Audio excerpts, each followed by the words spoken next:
तो आज के साधना के दूसरे दिन की शुरुआत करते कहानी से।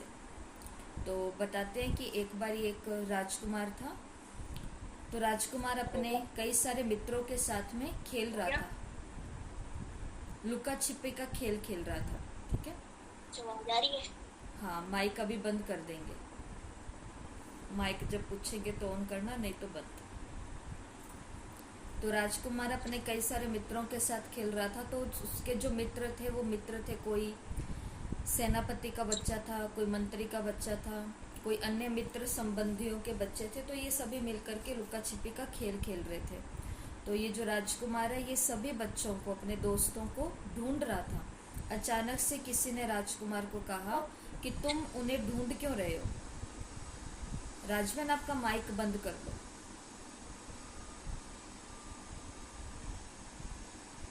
अब हो गया बंद। अब बाबू, इधर ओ से नहीं बाबू, होता ना, वरना मैं कर दूँ। स्पीकर बंद करी, बंद करना।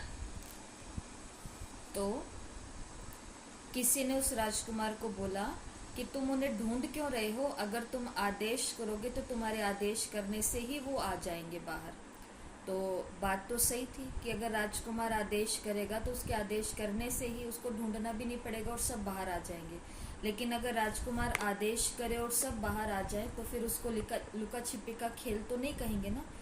तो ऐसे ही जो बाबा का ज्ञान है तो वो हमको ये सिखाता है कि जब तक हमको खेल में आनंद आ रहा है तब तक तो हमको खेल खेलना है।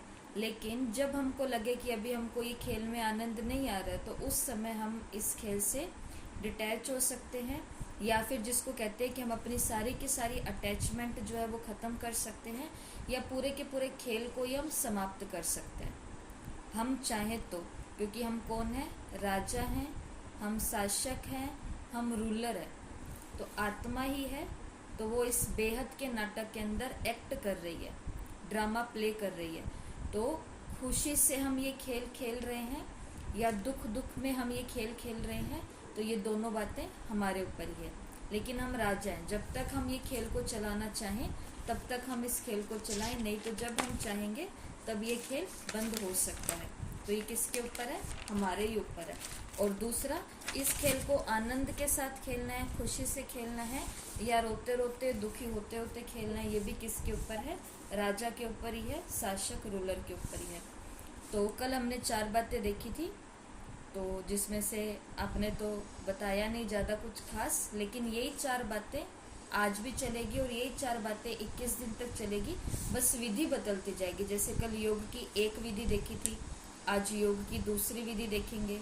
कल 108 स्वमान की माला देखी थी, आज उन स्वमान की मालाओं में से 5 स्वमान के ऊपर हम अभ्यास करेंगे। और उसको इजीली हम याद कैसे, 108 तो हमने सबने पढ़े होंगे, देखे होंगे, लिखे भी होंगे, लेकिन 5 है, 5-5 करके हमको एक एक स्वमान याद हो जाएगा। तो 21 दिन तक इन 7 हैंगर्स पर हम पॉइंट को टांगेंगे। तो सभी आंखें बंद कर ले, कल के मुरली के हम 7 पॉइंट को रिवाइज करेंगे। तो सभी आंखें बंद करके बैठो। शांति स्तंभ 1 नंबर, तो वहाँ पर था महावाक्य। महावाक्य में था याद की खुशी से अगर याद की यात्रा करोगे तो याद की यात्रा सहज होगी, और इस याद की यात्रा से 21 जन्मों का पुण्य प्राप्त होगा। हिस्ट्री हॉल में आएंगे। हिस्ट्री हॉल में जैसे ही मैंने एंटर किया, भाई भाइयों की तरफ से, बहनें बहनों की तरफ से, तो हिस्ट्री हॉल में एंटर करते हम देखते हैं कि सृष्टि के ऊपर, विश्व के अंदर बहुत कचरा है, और इस कचरे की सफाई के लिए मेरे अधिकार में 2 मेरे गुलाम हैं, 2 मेरे सर्वेंट हैं। एक सर्वेंट का नाम है नेचुरल कैलेमिटीज़ और दूसरे सर्वेंट का नाम है साइंस की इन्वेंशन। तो ये दोनों मेरे जो अधिकार में मेरे गुलाम हैं, ये दोनों ही मेरे मददगार हैं सफाई, विश्व की सृष्टि की सफाई करने के लिए। हिस्ट्री हॉल से बाहर निकलेंगे, बाबा के कमरे में, तीसरा हैंगर, बाबा के कमरे में तीसरी लोकेशन पर जाएंगे। तो बाबा के कमरे के आगे एक बहुत बड़ा सारा बिन, डस्टबिन या बहुत बड़ा सारा बॉक्स बना हुआ है। तो इस बॉक्स में हम देखेंगे बाबा ने क्या सारी अच्छी चीज़ें इसमें डाल दो, गंदी बातें इसमें डाल दो। 3 बंदर वहाँ बैठे हैं, बुरा नहीं देखना, hear no evil, see no evil, talk no evil, ये धारणा का दूसरा पॉइंट था। धारणा का पहला पॉइंट था, जब मैं बाबा के कमरे के अंदर जाती हूँ तो वहाँ पर बाबा ने मुझे कहा है बहुत सारे फूल दिखाए हैं, गुलगुल बनना है और गुलगुल बन करके विश्व कल्याण की सर्विस करनी है, सेवा करनी है। तो धारणा के दोनों पॉइंट्स इसमें आ गए हैं। बाबा के कमरे से बाहर निकल करके हम बाबा की कुटिया में, बाबा की झोपड़ी, बाबा की हट में जाते हैं। तो वहाँ जा कर के हम देखते हैं कि पिंजड़े की एक मैना है, मैना पिंजड़े में बंद है, लेकिन बाबा ने उस बंद मैना को उस पिंजड़े से मुक्त कर दिया, उड़ता पंछी बना दिया, बंधन मुक्त कर दिया। फिर इसके बाद में ये वरदान हो गया। फिर हम पांचवी लोकेशन बाबा के आंगन में आते हैं। आंगन में हम देखते हैं स्लोगन को। स्लोगन था, मैं चल रही हूँ और मेरे पीछे का जो वो पूरा एक ड्रेस है, वो कपड़ा है, उसको एक दासी ने उठाया हुआ है और उस दासी का नाम उदासी है। तो बाबा ने कहा उदासी को अपनी दासी बना करके रखो, कभी भी चेहरे पर नहीं आने देना, क्योंकि वो पीछे है तो वो चेहरे पर तो कैसे आएगी, हावी नहीं होगी। ओम शांति भवन का रिसेप्शन और ओम शांति भवन है, इसके अंदर हमें मुरली के मुख्य मुख्य पॉइंट्स डालने थे। जो भी हमको बातें अच्छी लगी वो हमने यहाँ पर सेट कर दी। तो ये हो गए 7 हैंगर्स, ठीक है, आंखें खोल सकते हैं। तो कल की मुरली का ये रिवीजन हो गया 7 लोकेशन के हिसाब से। तो अभी कल की प्रैक्टिस को एक बारी फिर से कर लेते हैं। सूक्ष्म वतन, सूक्ष्म वतन में क्या करना है, कौन से एक्शन करना है सूक्ष्म वतन वालों को? हाँ, ये देखो राज बहन ने तो अपना वीडियो खोल के रखा है तो दिख रहे हैं, बाकी कोई दिख नहीं रहे हैं तो पता नहीं चल रहा कर भी रहे हैं कि नहीं कर रहे। वीडियो खोल करके बैठो ना तो दिखोगे, पता चलेगा कि क्या कर रहे हैं। परम धाम, परम धाम को टच करो। हाँ जी, स्थूल वतन, स्थूल वतन, परम धाम, सूक्ष्म वतन, स्थूल वतन। ठीक है जी, ये कल की प्रैक्टिस थी। बफेलो जोन में, बफेलो जोन में हमको ये लिखना था कि मैंने कितना समय वेस्ट किया। अभी मुझे ये बता दो, अभी मुझे ये बता दो कि यहाँ पर कौन कौन है जिनको लगता है कि कल मैंने, क्योंकि हम मोटा मोटी तो निकाल सकते ना, जिनको लगता है कि कल मैंने 2 घंटे से ज़्यादा अपना टाइम वेस्ट किया है। इसमें कोई गलत बात नहीं है, क्योंकि जब हमने 8 महीने पहले भट्टी की थी तो उसके अंदर कईयों, क्योंकि वो ग्रुप बना और उस ग्रुप में लिख करके भेजते थे कि आज हमने कितना समय वेस्ट किया। तो वहाँ पर एक माता ने लिख करके भेजा था 20 घंटे वेस्ट किए। अब सोचो 4 घंटा वो सोई होगी शायद, बाकी सारा का सारा समय उसने क्या किया, ये उन्होंने अपना सच्चा चार्ट भेजा। एक ने लिखा मैंने 10 घंटे, एक ने लिखा 6 घंटे मैंने बफेलो जोन में रही, एक ने लिखा मैं 2 घंटे बफेलो जोन में, किसी ने लिखा 30 मिनट, किसी ने लिखा 45 मिनट, किसी ने लिखा 15 मिनट। तो कोई बड़ी बात नहीं है। कौन कौन है जिनको लगता है कि मैंने 2 घंटा बफेलो जोन में रहा? 2 घंटा है कोई ऐसा जिसने समय 2 घंटे से ज़्यादा वेस्ट किया है कल?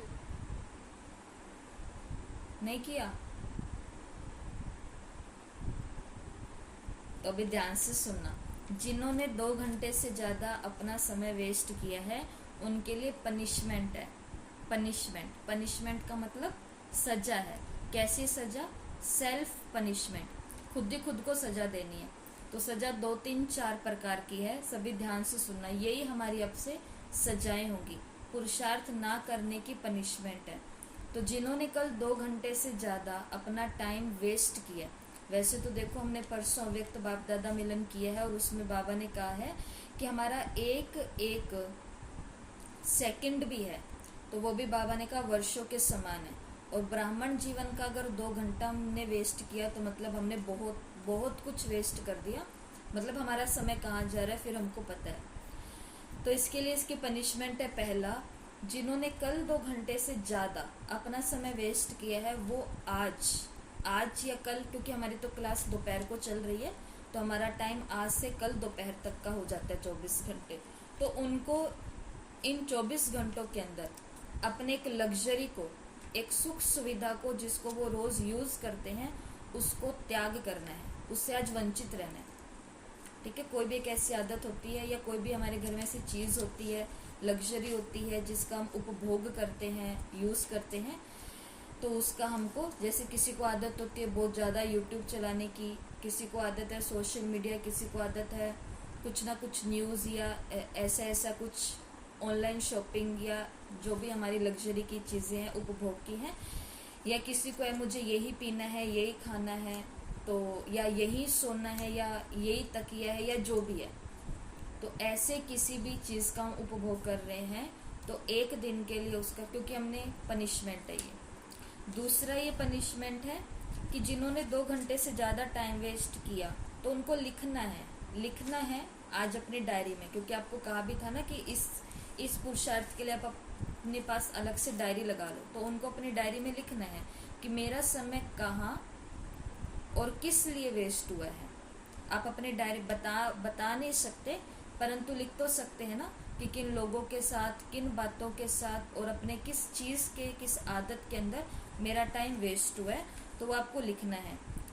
तो ऐसा है कि ज्ञान योग धारणा सेवा के अलावा हमारा समय कहीं भी नहीं जाना चाहिए, ठीक है। तीसरी पनिशमेंट है कि आज जो 4 बातें आपको बताएंगे, ये तो हम कल की 4 बातों की चर्चा कर रहे हैं ना, कल की योग की विधि, कल की मुरली, लेकिन आज जो 4 बातें बताएंगे तो पनिशमेंट यही है कि आज की इन 4 बातों को आपको पूर्ण रीति से होमवर्क करना है, पूर्ण रीति से आपको अप्लाई करना है। और फिर 22वें दिन, 21 दिन की तो बट्टी है, और 22वें दिन हमारा क्या होगा, एग्ज़ाम होगा।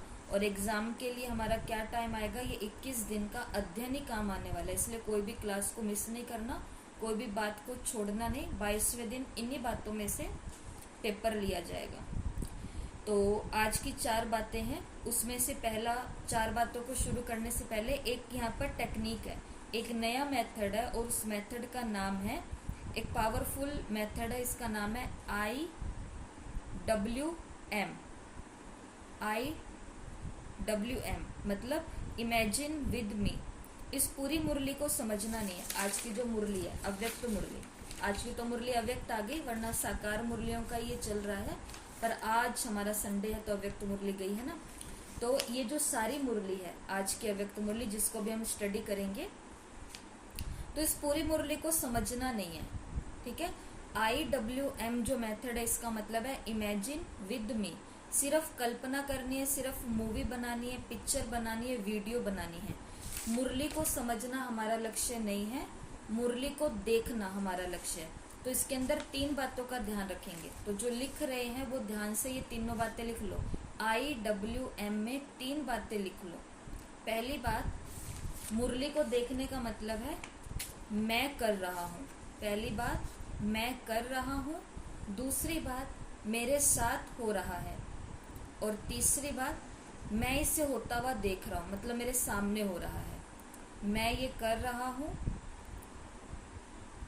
पहली बात मैं ये कर रहा हूँ। दूसरी बात, मेरे साथ ये हो रहा है। और तीसरी बात, मैं ये होते हुए देख रहा हूँ। जैसे कि आपको उदाहरण बता देते हैं, लोग या हम सभी भी पहले जब मूवी देखते थे या मूवी देखने के लिए सिनेमा घरों में जाते हैं, तो मूवी देखने के लिए जब जाते हैं तो वो मूवी देखने के लिए जाते हैं, वॉच मूवी, वो मूवी को समझने के लिए नहीं जाते। लेकिन जब वो मूवी को देखते हैं तो मूवी समझ उनके अपने आप आ जाती है, उनको याद रहती है पूरी 3 घंटे की सारी। हम देखते नहीं है, लेकिन जो हमने देखी हुई वो हमको सारी कहानियाँ फिल्मों की याद है या नहीं है, क्योंकि हमने मूवी को देखा है, हमने मूवी को समझने की कोशिश नहीं की। ऐसे ही मुरली है, इसको हम देखेंगे, और किस विधि से देखेंगे, IWM मतलब कि मैं ये कर रहा हूँ, मेरे साथ ये हो रहा है, और मैं ये होते हुए देख रहा हूँ, ठीक है। जैसे जो इतिहास के स्टूडेंट होते हैं तो उनको इतिहास पढ़ना बोरिंग लगता है, लेकिन वो क्या करते हैं, वो इसी टेक्निक का यूज़ करते हैं, टेक्निक वहीं से लाई गई है। तो वो क्या करते हैं, जैसे शिवाजी राव है, महाराणा प्रताप है, तो अब उनको याद नहीं होता 1854 में कौन आया, या उसने किस किस के साथ युद्ध किया, मोहम्मद गजनबी के साथ किसने किया, या फिर बाबर के साथ किसने किया। तो वो क्या करते हैं, वो इन 3 चीज़ों का यूज़ करते हैं कि पहला, वो शिवाजी मैं ही हूँ, दूसरा मेरे साथ ही ये हो रहा है, और तीसरा कि ये होते हुए मैं सब कुछ वहीं खड़ा खड़ा मैदान में देख रहा हूँ। तो इस टेक्निक से हमको ये सारी बातें याद हो जाती हैं। तो सारी मुरली को IWM का आधार बनाएंगे, मुरली को समझने की कोशिश नहीं करेंगे, बस मुरली को याद करेंगे। तो जैसे कल किया था, कल हमारी विधि अलग थी, आज की विधि तो ऐसी हो जाएगी IWM से। तो पहला, तो 4 बातों में से आज पहले की बात कौन सी है? लक्ष्य। पहले पॉइंट पर तो लक्ष्य ही आता है ना। तो अभी मैं साथ साथ में स्क्रीन भी शेयर करूंगी, लेकिन पहले आपको बता देती हूँ। तो लक्ष्य में कल क्या था, क्या है इस भट्टी का लक्ष्य? 108 की माला में आना। इसलिए आपको 108 की माला या स्वमान आपको याद करने के लिए, या वो फोटो आपके पास भेजा था तो प्रिंट अगर निकलवाया होगा तो आप निकाल सकते, नहीं तो लिखने वालों ने लिख लिया होगा। तो उसमें से आज हम 5 स्वमान लेंगे। ठीक है, सभी ध्यान से सुन रहे हैं ना। उसमें से आज हम 5 स्वमान लेंगे और IWM पे इसको डालेंगे। मतलब क्या करेंगे? पिक्चर बनाएंगे, इमेज बनाएंगे। ठीक है, तो पहला स्वमान था मैं अशरीरी आत्मा हूं।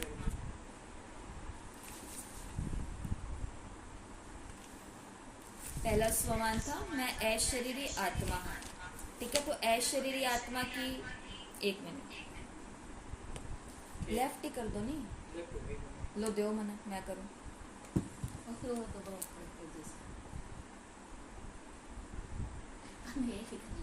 बिना आवाज अरे मैं कौन कर सकूं, मन को नहीं करना।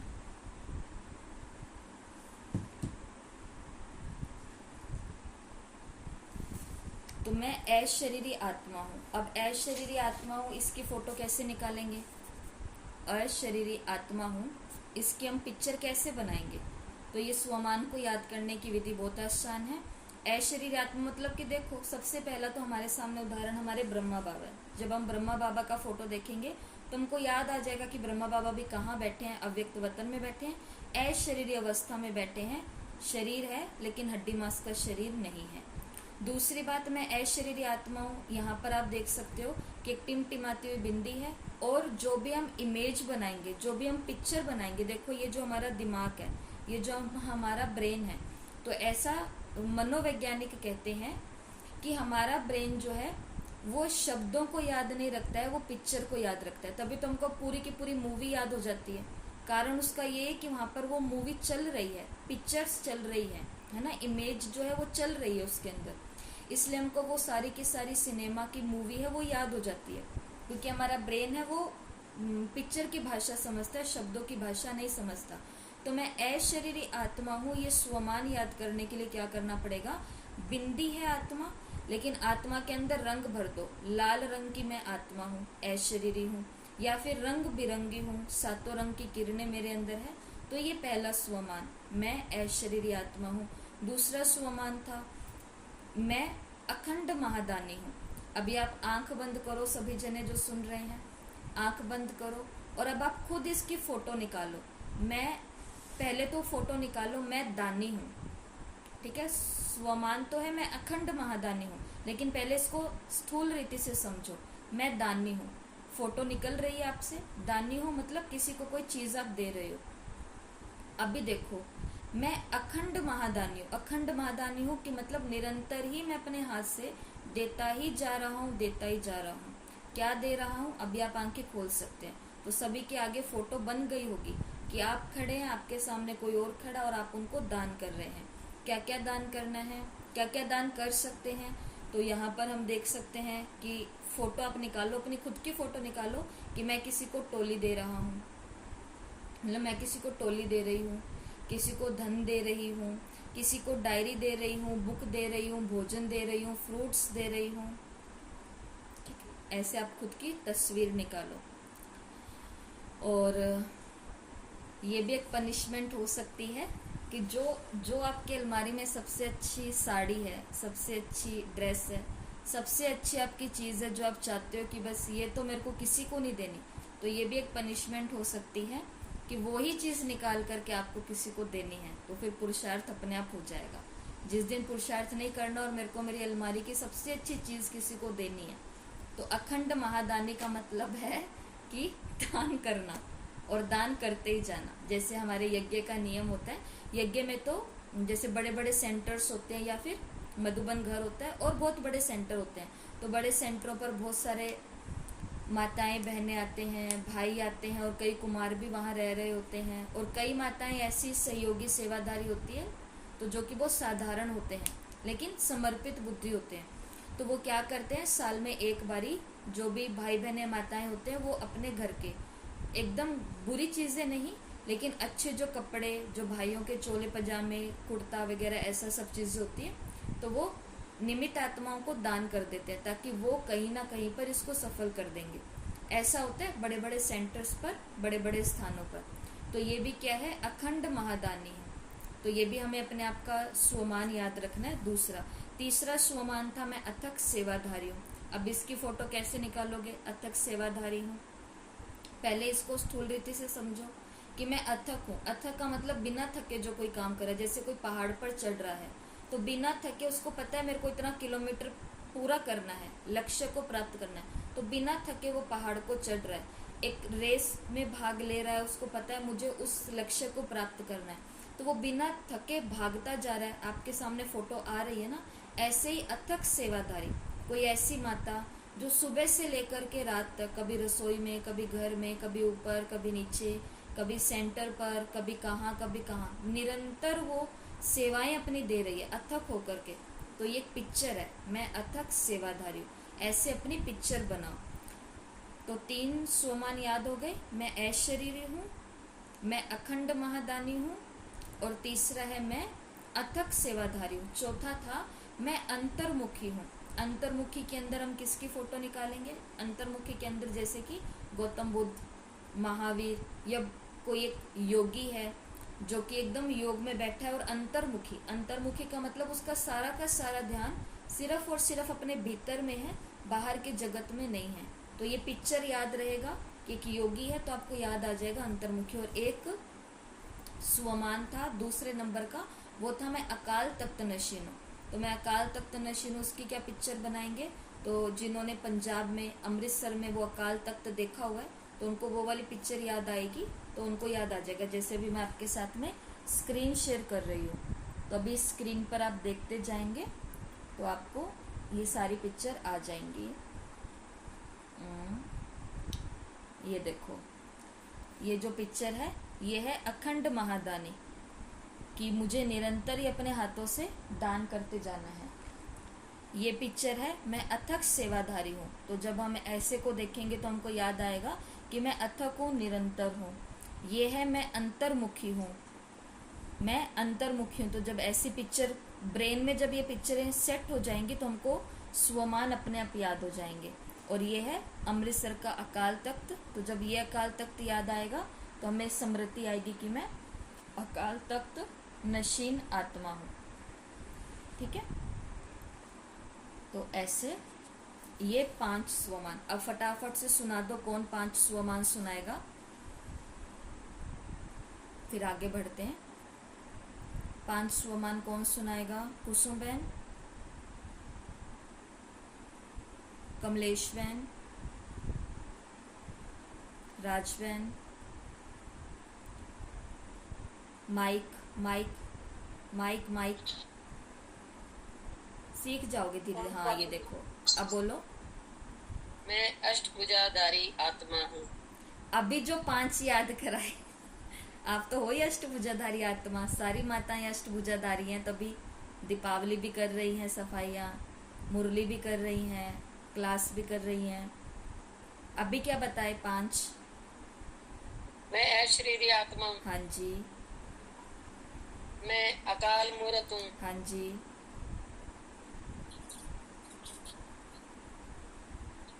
बोलो इधर, किन्होंने माइक ऑन किया वो बोलो। राजवन माइक ऑफ कर लो। मैं अखंड महादानी हूँ। बोलो पिंकी बहन। मैं अशरीरी हूँ, हम्म मैं अखंड महादानी हूँ, मैं अथक सेवाधारी हूँ, मैं अंतर्मुखी हूँ, हम्म, मैं अकाल तख्तधारी हूँ। अकाल तख्त नशीन हूँ। देख के तो नहीं बोले ना, देखते हुए रहते। देख के बोला, नहीं देख के नहीं बोलना। बिना देखे किसको याद है, कैलाश बहन, सुनीता बहन, किसको याद है?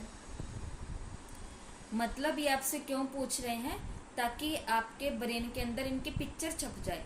अशरीरी ब्रह्मा बाबा, अथक सेवाधारी वो चढ़ रहा है, अंतर्मुखी बुद्ध, और इधर अकाल तख्त वो तख्त, और इधर अखंड सेवाधारी मतलब ये जो कोई भी माता है, और ये जो चढ़ रहा है, और एक कौन सा रह गया महादानी, तो मतलब इस हाथों से निरंतर किसी को देते जाएं। तो ये 5 स्वमान पिक्चर के साथ में ऐसे हमको याद करने, ऐसे करते करते आप खुद देखना थोड़े दिनों में आपको 108 मुंह जबानी याद होंगे, क्योंकि दिमाग में पिक्चरें होंगी सबकी। ठीक है, तो ये हो गई है पहला लक्ष्य। लक्ष्य का एक पॉइंट आज कंप्लीट हो गया। दूसरा था योग की विधि। कल हमने जो योग की विधि देखी थी वो ये थी, आंखें खोल के ब्रह्मा बाबा को देखना है, फिर आंखें झट से बंद करनी है, फिर परम धाम से शिव बाबा को नीचे उतरते हुए देखना है, सूक्ष्म वतन से आते हुए ज्योति बिंदु शिव बाबा, ऐसे करते करते पृथ्वी, पृथ्वी पर एशिया, एशिया पर भारत, भारत में फिर राजस्थान, राजस्थान में हमारा शहर, हमारे शहर में हमारी कॉलोनी, हमारी कॉलोनी में हमारा सेंटर, हमारा घर, हमारे घर में हमारे सेंटर में बाबा की फोटो, बाबा की फोटो में ब्रह्मा की भ्रिकुटी के बीच में शिव बाबा आकर के बैठ गए हैं, और आंखें खोल के अब बस बाबा को देखना है। तो इस विधि का नाम था आह्वान और प्रतीक्षा। आह्वान करना है, फिर थोड़ा वेट करना है, बाबा को आते हुए देखना है मन की आंखों से, और अब बाबा को देखते जाना है। ठीक है, आज के योग की दूसरी विधि है। ये विधि प्रैक्टिकल विधि है, बैठ के करने वाली नहीं है। वैसे ये वाली भी जो कल वाली थी वो भी हमको हर कर्म में ही यूज करनी थी। अमृत वेले में, मुरली में आते जाते, उठते बैठते, तो जो माताओं ने अपने अनुभव भी बताए कि उन्होंने किया भी है। और आज की दूसरी विधि है, विधि के अंदर ये रहेगा कि आज हम जितने भी नीचे काम कर रहे हैं, जैसे अभी हम ये क्लास चल रही है हमारी, ये सेशन चल रहा है, तो ये कहाँ चल रहा है, सूक्ष्म वतन में चल रहा है। रसोई में खाना बनाते बनाते एकदम से हमको याद करना है कि मैं कहाँ खड़ी हूँ, ये पूरी की पूरी रसोई ही सूक्ष्म वतन में चली गई। या फिर हम कुछ लिखाई पढ़ाई कर रहे हैं, तो लिखते लिखते अचानक से मुझे याद आया कि मैं तो सूक्ष्म वतन में हूँ, तो अपनी कॉपी, डायरी, टेबल, पेन, बस्ता जो भी उसके साथ हमको कहाँ पहुँच जाना है, सूक्ष्म वतन। कोई डिपार्टमेंट में है तो सूक्ष्म वतन। हर कर्म करते करते बीच में जैसे ही याद आएगा योग की विधि कौन सी आज की, तो उसी कर्म के साथ, उसी स्थान के साथ वही कर्म कहाँ करना है, नीचे स्थूल वतन में नहीं, वो कर्म कहाँ करना है, स्थूल वतन में ही करना है। सो रहे हैं तो कहाँ, सूक्ष्म वतन में सो रहे हैं तो कहाँ, सूक्ष्म वतन में। आपस में हम चिट चैट कर रहे हैं, बातें कर रहे हैं, और एकदम से याद आ रहा है, तो हमको याद आ जाना चाहिए कि मैं फोन पर क्या देख रही हूँ, क्या कर रही हूँ, अरे मैं तो सूक्ष्म वतन में हूँ। तो एकदम से हमारा जो व्यर्थ का खाता चल रहा है, जो 2 घंटे से ज्यादा है, अगर हमने योग की इन विधियों का अभ्यास किया तो ये अपने आप ही नीचे आता जाएगा। माना टाइम हमारा वेस्ट वाला कम होगा। तो यहाँ जो कुछ करेंगे वो सूक्ष्म वतन में ले जाओ, डिपार्टमेंट सूक्ष्म वतन में ले जाओ, 7 हैंगर्स को भी सूक्ष्म वतन में ट्रांसफर कर दो। ये तो भी हम मुरली को आगे करेंगे। शांतिवन ऊपर है, घर ऊपर है, सेंटर ऊपर, मधुबन, रसोई, सब कुछ ऊपर, बीच बीच में इमर्ज करो। हर समय तो ही नहीं रहेगा, किसी से बात करते करते कहीं खड़े खड़े एकदम से याद आया, और याद आया कि मैं तो सूक्ष्म, इस व्यक्ति के साथ ही मैं कहाँ पहुँच गई, सूक्ष्म वतन में पहुँच गई। जैसे कईयों का बुद्धि योग भटक जाता है, क्लास में बैठे हैं या फिर योग में बैठे हैं, तो उस समय उनसे अपना ध्यान हटाने की कोशिश नहीं करो, बल्कि क्या करो, इनको लेकर के कहाँ पहुंच जाओ, सूक्ष्म। क्योंकि उनसे ध्यान हटाने की कोशिश करोगे तो उनकी तरफ ज्यादा ध्यान जाएगा। तो इसलिए वो घर है, वो बच्चे हैं, वो जो भी है, उसके साथ ही कहाँ पहुंच जाओ, सूक्ष्म वतन। ये दूसरी विधि है, ये हमको आज करनी है। आज मतलब आज और कल तक हमको ये करनी है। ठीक है, अब तीसरी बात पर आते हैं। तीसरा क्या था, मुरली का अध्ययन, मुरली का चिंतन और मुरली का सिमरन। तो 7 आपको लोकेशन बताए थे, 7 आपको हैंगर बताए थे। इन हैंगर्स पर मुरली के एक एक पॉइंट को टांगना है। तो आज की मुरली तो अव्यक्त है, तो थोड़ा आपको बता देते हैं। जैसे सबसे पहला क्या है, शांति स्तंभ है। शांति स्तंभ, शांति स्तंभ पर क्या रखेंगे, आज की मुरली की पहले बाबा ने बच्चों को किस अवस्था में देखता है, वो शांति स्तंभ पर। अब इस पॉइंट को कैसे याद करेंगे, आज बाप दादा अपने चारों ओर के बच्चों के मस्तक में चमकती हुई 3 लकीरें देख रहे हैं। एक लकीर प्रभु पालना की, दूसरी लकीर श्रेष्ठ पढ़ाई की, और तीसरी लकीर है श्रेष्ठ मत की। तीनों लकीरें चमक रही हैं। ये तीनों लकीर सर्व के भाग्य की लकीर है। तो आप भी ये तीनों लकीरें देख रहे हो ना। अब ये पहली पॉइंट है। इस पहली पॉइंट को कहाँ पर टांग देना है? शांति स्तंभ पे टांग देना है। कैसे टांगेंगे? मैं जैसे ही शांति स्तंभ के अंदर एंटर होते मैंने देखा कि बाहें पसारे हुए, मतलब बाहें खोले हुए अव्यक्त बाप दादा प्रकाश के मेरे सामने हैं। और जैसे ही मैं शांति स्तंभ में जाती हूँ, बाबा के नजदीक जाती हूँ, तो बाबा से मुझे बाप की, टीचर की और सतगुरु की तीनों ही वाइब्रेशन आ रही है। और बाबा ने अपने हाथों से 3 लकीरें मेरे मस्तक पर खींची है। एक लकीर पिता की स्मृति दिलाती है, मतलब श्रेष्ठ प्रभु पालना की।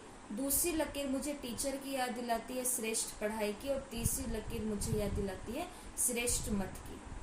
तो ये है मुरली की पहली पॉइंट याद करने की, कि आज बाबा ने कैसे बच्चों को देखा। और जैसे मैंने देखा कि बाबा ने मेरे मस्तक पर तीनों रेखाएं खींची, तो मैं खुद ही अनुभव कर रही हूँ कि मेरे मस्तक पर ये तीनों रेखाएं चमक रही हैं। ये मेरे भाग्य की लकीरें हैं।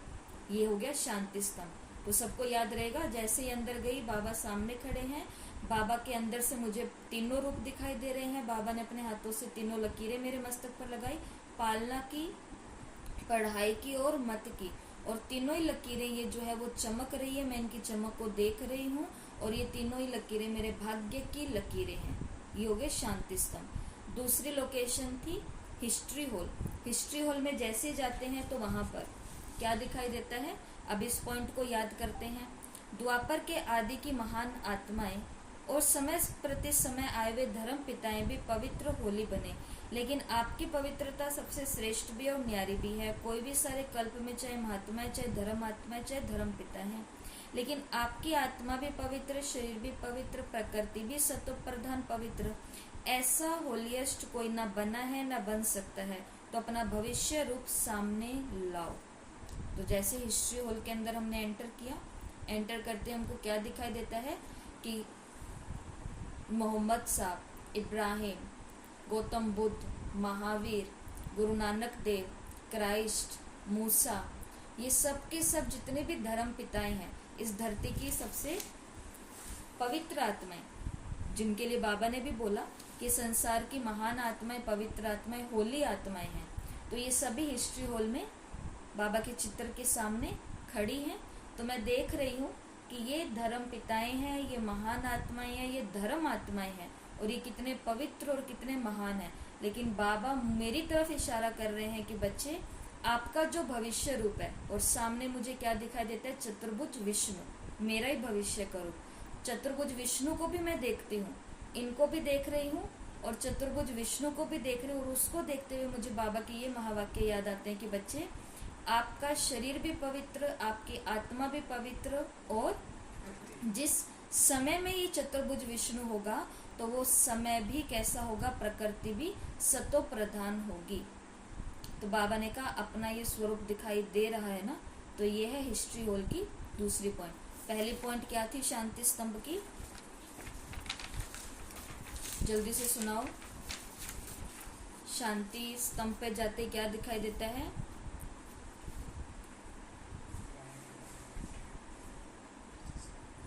प्रभु पालना, श्रेष्ठ मत, बोलो बोलो। श्रेष्ठ पढ़ाई। प्रभु पालना, श्रेष्ठ पढ़ाई। जैसे जाते हैं बाबा सामने हैं, और बाबा अपने हाथों से 3 लकीरें लगा रहे हैं, प्रभु पालना की, श्रेष्ठ पढ़ाई की और श्रेष्ठ मत की। और यही इन लकीरों को मैं चमकता हुआ देख रही हूँ, और यही मेरे भाग्य की लकीर है। मुरली के कल भी आपको ये बात पक्की कही थी, हमसे जो भूलें होती हैं, अवज्ञाएं होती है, पाप या विकर्म होते हैं, संगम पर आने के बाद भी वो इसलिए होते हैं क्योंकि हम मुरली के पॉइंट्स को ही भूल जाते हैं। तो जब विस्मृति होती है तो हमसे गलतियां होती है, इसलिए पॉइंट तो याद रखने हैं। और हिस्ट्री हॉल में क्या याद रहेगा? सभी धर्मात्माएं भी हैं, विष्णु भी है। और बाबा ने कहा ये अंतर को देखो। तीसरा हम जाएंगे बाबा रूम की तरफ। बाबा के रूम में हमने क्या देखा? कल की तरह बाहर एक बड़ा सारा जो बॉक्स है, उस बॉक्स में क्या डाल देना है? मुरली की इस तीसरी पॉइंट को उठाओ। तो बाप दादा ने रिजल्ट में देखा कि वर्तमान समय अलबेलेपन के बहुत नए नए प्रकार के बहुत नए नए प्रकार बच्चों में है, अनेक प्रकार का अलबेलापन है, मन ही मन सोचते हैं कि सब चलता तो है। आजकल का तो सब बातों में विशेष ये स्लोगन है कि सब चलता है, तो ये अलबेलापन है। साथ में थोड़ा थोड़ा भिन्न भिन्न प्रकार का पुरुषार्थ व स्व परिवर्तन में भी अलबेलेपन की कुछ परसेंटेज आलस्य में भी है। हो जाएगा, कर लेंगे। तो बाप दादा नए नए प्रकार के अलबेलेपन की बातों को देखते हैं, इसलिए अपना सच्ची दिल से अलबेलेपन के रूप से नहीं अकाउंट जरूर निकालो। तो बाबा के कमरे के आगे जो बड़ी सारी बॉक्स है, उस बॉक्स में मैंने क्या डाल दिया, अपने ये अलबेलेपन के और आलस्य के दोनों संस्कार डाल दिए। कौन से? एक तो सब चलता है और दूसरा हो जाएगा, कर लेंगे। तो इन दोनों ही बातों को उस बॉक्स के अंदर डाल देना है, आलस को भी और अलबेलेपन को भी। कौन सा अलबेलापन? सब चलता है, और आलस कौन सा? हो जाएगा, कर लेंगे। ठीक है। अब बाबा के रूम के अंदर जाते हैं, तो अंदर जाके कौन सी पॉइंट याद रखेंगे कि ये भी बाबा का प्यार है। कौन सा बाबा का प्यार है? कि सभी बच्चे ब्रह्मा के साथ साथ अपने घर में चले, पीछे पीछे नहीं आवे, साथी बनकर चले। तो समान तो बनना पड़ेगा ना, क्योंकि बिना समानता के साथी आपको लेकर के नहीं चलेंगे। तो आप देखो ब्रह्मा बाबा का ब्लू कलर का जो चित्र है, बाबा के कमरे में जाते ही उस चित्र के सामने मैं बैठी हूँ और अपने साथी को देख रही हूँ, और साथी को देख करके बाबा के प्यार को याद कर रही हूँ कि बाबा मुझे अपने जैसा, अपने समान बनाने आए हैं, तभी समान बन के ही साथी के साथ जाऊंगी। रिपीट कर लो फिर से। शांति स्तंभ पर 3 लकीरें चमक रही है, भाग्य की लकीरें हैं। हिस्ट्री हॉल के अंदर धर्म पिताएं चतुर्भुज विष्णु भी है, अंतर दिखाई दे रहा है। शरीर पवित्र, आत्मा पवित्र, प्रकृति भी सत्व प्रधान होगी। बाबा के रूम के आगे जो बॉक्स है, उस बॉक्स के अंदर क्या डाल दिया? अलबेलापन और आलस। अलबेलापन डाल दिया, सब चलता है। आलस डाल दिया, कौन सा? कर लेंगे, हो जाएगा, देख लेंगे। बाबा के रूम में गई, बाबा के चित्र को देखा, चित्र को देख करके मुझे बाबा का प्यार याद आया। प्यार याद आते क्या याद आया कि ये मेरा साथी, और ये इसका प्यार यही है कि मुझे अपने समान बनाएगा। समान बनेंगे तभी साथ साथ में साथी के साथ घर चलेंगे। जो अगली लोकेशन आती है वो है बाबा की कुटिया, बाबा की झोंपड़ी। तो यहाँ क्या डालेंगे? बाबा की झोंपड़ी के अंदर हम जाते हैं तो हे रहमदिल विश्व कल्याणकारी बच्चे, अपने दुखी अशांत भाई बहनों पर रहम नहीं आता, उमंग नहीं आता।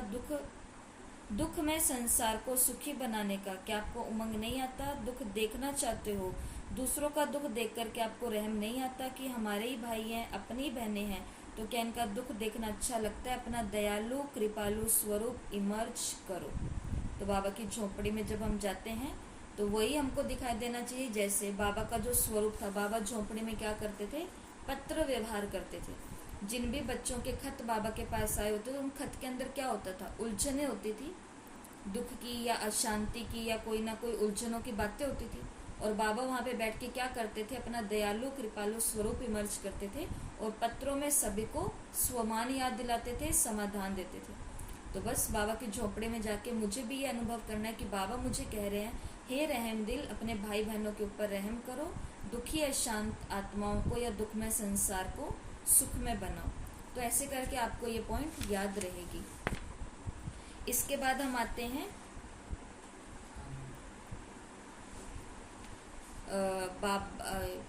आंगन में। 5वीं लोकेशन है बाबा का आंगन। तो आंगन में कौन सी बात याद रखेंगे? जैसे कि व्यर्थ बातें, जिन बातों को बाप दादा कहते हैं छोड़ दो। जो बातें छोड़ने की है उनको छोड़ते नहीं है, और इसमें बहुत टाइम जाता है। ये कॉमन बात है, लेकिन टाइम वेस्ट तो हो जाता है। तो इसलिए ये जो लोकेशन है, यहाँ पर ये वाली पॉइंट आप रख सकते हो कि टाइम वेस्ट नहीं करना है हमको, टाइम वेस्ट जो जा रहा है उसमें। फिर वरदान है, एक बल एक भरोसे के आधार पर माया को सरेंडर कराने वाले शक्तिशाली आत्मा। और स्लोगन था, नई दुनिया की समृद्धि से सर्व गुणों का आह्वान करना और तीव्र गति से आगे बढ़ना। समय हो रहा है ना, इसलिए मैं फटाफट कर रही हूँ। लेकिन कल आपसे पूछेंगे कि आपने हर एक लोकेशन में हर एक को कैसे डाला है। जैसे 4 तो आपको बता दिए हैं, शांति स्तंभ पर क्या है, हिस्ट्री हॉल में क्या है, और बाबा के कमरे में और बाबा की झोंपड़ी में। फिर इसके बाद में इन तीनों चीज़ों को, वरदान को, स्लोगन को और ओम शांति भवन का रिसेप्शन है, ओम शांति भवन है, तो यहाँ पर आपने कौन सी वीडियो या कौन सी पिक्चर बना करके मुरली के पॉइंट्स को डाला, तो ऐसे करके आपको मुरली याद हो जाएगी। और अभी अपने लास्ट पॉइंट पर चलते हैं, जो कि हमारा था लक्ष्य हो गया, 5 स्वमान याद हमने कर लिए हैं, योग की दूसरी विधि सीख ली है कि सब काम कहाँ करने हैं, बीच बीच में याद करना है, इमर्ज करना है सूक्ष्म वतन में। उस काम को छोड़ के सूक्ष्म वतन नहीं जाना, वो काम करे हम कहाँ रहे हैं, सूक्ष्म, सब्जी काट रहे हैं तो कहाँ, सूक्ष्म वतन में ही काट रहे हैं, ऐसा विधि आपको आज बताइए। तीसरी बात, मुरली के फिर इन 7 हैंगर्स पर ये 7 पॉइंट टांगने हैं और लास्ट में है बफेलो जोन। कल था बफेलो जोन के अंदर कितना समय वेस्ट किया, आज बफेलो जोन के अंदर कहाँ कहाँ समय वेस्ट किया। ठीक है, आप अपने डायरी में लिखोगे कि कहाँ कहाँ मेरा समय आज वेस्ट हुआ। 10 मिनट ये वीडियो को देखने में, 5 मिनट वो बात सुनने में, और बफेलो जोन के अंदर कौन आएगा, झरमुई झगमुई, इधर उधर का पर चिंतन करना, व्यर्थ का चिंतन करना, टीवी पे, मोबाइल पे, न्यूज़ पे, तो ये सब चीज़ें, मतलब ज्ञान योग सेवा धारणा के अलावा जो भी चीज़ है, यूट्यूब पर भी ज्ञान योग सेवा धारणा के अलावा कुछ है तो वो वेस्ट में जाएगा। तो आपको लिखना है कि कहाँ कहाँ मेरा समय वेस्ट हुआ। और कल था कि कितना वेस्ट हुआ, आज है कहाँ कहाँ वेस्ट हुआ। करोगे ना, सभी करना है सभी को। और जैसे लास्ट में ये उदाहरण दे करके पूरा करते हैं कि, एक मिनट मैं देख लूँ कोई पॉइंट तो नहीं रह गया। तो उदाहरण देख करके ये पूरा करते हैं कि जैसे कि एक पनघट है, पनघट तो मतलब कुआं, कुएं के अंदर 2 बाल्टियां लगी हुई है रस्सी के साथ में, 2 व्यक्ति खड़े हुए हैं, दोनों व्यक्ति उन दोनों बाल्टियों को कुएं के अंदर डाल रहे हैं, बाल्टी भर करके आ रही है, फिर बाल्टी खाली हो रही है, फिर उन दोनों बाल्टियों को फिर डाल रहे हैं, फिर बाल्टी भर के आ रही है, फिर खाली करके फिर डाला, फिर भरा, फिर डाला, ये प्रोसेस चल रहा है। तो एक बाल्टी दूसरी बाल्टी को कहती है, एक बाल्टी दूसरी बाल्टी को कहती है कि ये भी कोई जीवन है कि भरते जाओ और खाली होते जाओ, भरते जाओ और खाली होते जाओ, भरते जाओ और खाली होते जाओ, ये जीवन कोई जीवन नहीं है। दूसरी बाल्टी फिर पहली बाल्टी की बात सुनकर के उसको उत्तर देती है कि खाली होने के बाद भी बार बार हम भरते जा रहे हैं, ये भी भगवान की कितनी बड़ी कृपा है कि हम खाली होते जा रहे हैं लेकिन बार बार भरते जा रहे हैं, तो ये भी प्रभु की कृपा है। तो मतलब दोनों का एक ही जैसा प्रोसेस चल रहा है, लेकिन एक को दुख है इस बात का कि ये क्या जीवन है, खाली होते जाओ और फिर भरते जाओ, फिर भरते जाओ, फिर खाली होते जाओ। और दूसरी बाल्टी सोच रही है कि खाली होने के बाद में कोई ऐसा बैठा है जो हमको निरंतर क्या कर रहा है, भर रहा है। तो ऐसा ही है ये हमारा जीवन संगम युग का, कि ये घड़ियां हमारी कहाँ जा रही है, ऐसा हमको याद रहना चाहिए, पक्का होना चाहिए। अभी जो हमारा ग्रुप बना हुआ है रूहानी फरिश्ते, उस फरिश्ते ग्रुप के अंदर एक तो आपको क्या करना है, लक्ष्य लिख करके भेजना है कि 5 ही मुझे स्वमान याद है, बिना देखे बिना पढ़े अपने मन से। और जिनको अगर कुछ इमेज बनानी सीखनी है तो वो नकली सी कैसी भी करके कोई ना कोई फोटो बना करके भी भेज सकते हैं। दूसरा योग की विधि कि आज मैंने कौन कौन से कर्म सूक्ष्म वतन में किए। तीसरा मुरली के पॉइंट 7 हैंगर पर टांगे। और चौथा बफेलो जोन, कहाँ कहाँ मैंने अपना समय वेस्ट किया। रात को सोने से पहले सबको ये ग्रुप में डाल करके भेजना है। ठीक है, किसी को कुछ पूछना है?